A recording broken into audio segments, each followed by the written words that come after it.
extend my remarks. Without objection, so ordered. Thank you so much, Madam Speaker. I rise to address what could develop into a humanitarian catastrophe in Iraq.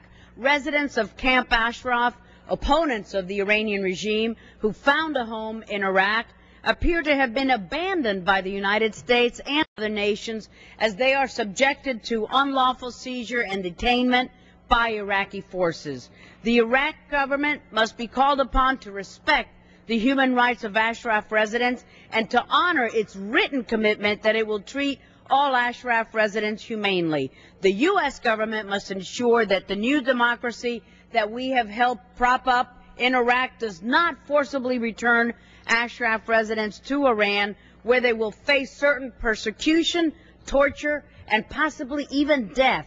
They must not be relocated to any country where they will be persecuted based upon their beliefs. On a day when we have demonstrated here on the floor our support for the people and pro-democracy forces inside of Iran, let us not forget those in Camp Ashraf, Iraq.